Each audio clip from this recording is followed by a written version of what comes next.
નમસ્કાર, આપની સાથે હું છું રાકેશ પંડ્યા. આપ નિહાળી રહ્યા છો અડીખમ ગુજરાત.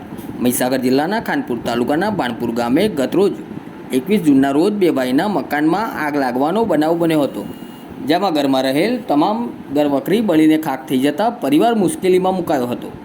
આકસ્મિક મકાનમાં આગ લાગવાની ઘટનામાં પરિવારનો બચાવ થયો હતો, પરંતુ આગમાં તમામ ઘરવખરી બળીને ખાખ થઈ જતા પરિવારની હાલત અત્યંત કફોડી બની ગઈ હતી. બાણપુર ગામના ટીંબા ફળિયામાં રહેતા રમેશભાઈ અને બાબુભાઈ માલીવાડના ઘરમાં આગની ઘટનામાં બંને ભાઈના મકાન બળીને ખાખ થયા હતા. ત્યારબાદ સામાજિક અગ્રણીઓ તેમજ ગ્રામજનો દ્વારા રોકડ, કરિયાણું અને ઘાસચારાની સહાય કરવામાં આવી હતી. ત્યારે વહીવટી તંત્ર દ્વારા ઘટના સ્થળની મુલાકાત લઈ સર્વે હાથ ધરી ગણતરીના દિવસોમાં પરિવારની સરકારી સહાય મળે તે માટેની તજવીજ હાથ ધરવામાં આવી હતી. ગતરોજ તાલુકા વિકાસ અધિકારી યજ્ઞેશ અડ, તાલુકા પંચાયત પ્રમુખ રશ્મિકાબેન ડામોરના હસ્તે પરિવારજનોને ₹2,40,000નો ચેક દ્વારા આપી સરકારી સહાય આપવામાં આવી હતી.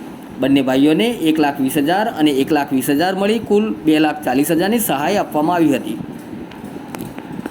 માલીવાડ રમેશભાઈ, જવાનભાઈ, બાબુભાઈ, જવાનભાઈ માલીવાડ અને જવાનભાઈ જંદુ અમે સવારમાં ખેતરે ગયા હતા અને બાળકોને સ્કૂલે કાઢ્યા, મૂકી આવ્યા હતા. અને પછી ત્યારબાદ અમે ખેતરે ગયા હતા. અચાનક ધુમાડો ઘરની અંદર લાગવા દેખાયો.